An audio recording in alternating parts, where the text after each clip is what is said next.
தமிழகம் மற்றும் கர்நாடக மாநிலங்களில் உள்ள காவிரி நீர் பாசன பகுதிகளில் நீர் இருப்பு எவ்வளவு இருக்கிறது, பாசன பகுதிகளின் பரப்பளவுக்கு ஏற்ற அளவுக்கு நீர் இருக்கிறதா என்பதை ஆராய்வதற்காக உச்சநீதிமன்றமானது காவிரி உயர்மட்ட தொழில்நுட்ப குழு ஒன்றை அமைத்தது.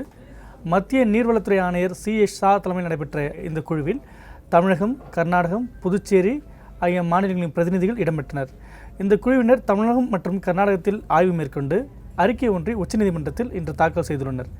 அதன் நகல்கள் இரு மாநில வழக்கறிஞர்களுக்கும், அதாவது தமிழக மற்றும் கர்நாடக மாநில வழக்கறிஞர்களுக்கு வழங்கப்பட்டுள்ளது. இந்த அறிக்கையின் அடிப்படையிலேயே இனி முதற்கொண்டு உச்சநீதிமன்றத்தில் காவிரி தொடர்பான வழக்கின் விவாதங்கள் நடைபெறும். இந்த அறிக்கையின் சாராம்சத்தின்படி கர்நாடக மாநிலத்தில் உள்ள 48 தாலுக்காக்களில் 42 தாலுக்காக்கள் வறட்சி பாதித்த மாவட்டமாக அறிவிக்கப்பட்டுள்ளது. குறிப்பாக மாண்டியா மாவட்டம் முழுக்க வறட்சியால் பாதிக்கப்பட்டுள்ளதாக தெரிவிக்கப்பட்டுள்ளது. ஆனால் அதே சமயம் தமிழ்நாட்டில் புதிதாக ஏரி குளங்களை வெட்டிக்கொள்ளலாம் என்ற பரிந்துரை மட்டுமே வழங்கப்பட்டுள்ளது.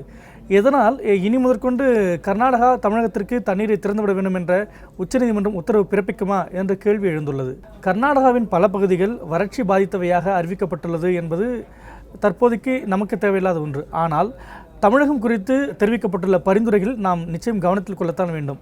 அறிக்கை ஒருதலைபட்சமாக இருக்கிறது என்று குற்றம் சாட்டுவதை காட்டிலும் நமது அணைகளின் காலம் எவ்வளவு, நமது அணைகள் எப்போது கட்டப்பட்டன, அவை எவ்வாறு பராமரிக்கப்படுகின்றன, இங்குள்ள ஏரி குளங்கள் எவ்வாறு உள்ளன என்பது குறித்து நாம் சீர்தூக்கி பார்க்க வேண்டும்.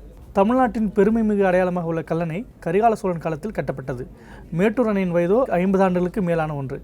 தற்போது புதிதாக எந்த அணை கட்டப்பட்டது, எந்த மாவட்டத்தில் கட்டப்பட்டது, காவிரி நீரை தேக்கி வைக்க தமிழக அரசாங்கமும் பொதுமக்களும் விவசாயிகளும் மேற்கொண்ட நடவடிக்கைகள் என்ன என்பதை நாம் சிந்தித்து பார்த்தால் இந்த அறிக்கையில் சுட்டிக்காட்டப்பட்டுள்ள விவரங்கள் நமக்கு புலனாகும். கடந்த ஆண்டு சென்னையில் ஏற்பட்ட பெருவெள்ளத்தின் போது நமக்கு கிடைத்த நீரானது ஏறத்தாழ 3 ஆண்டுகளுக்கு சேமிக்கக்கூடிய அளவுக்கு இருந்ததாக புள்ளி விவரங்கள் தெரிவிக்கின்றன.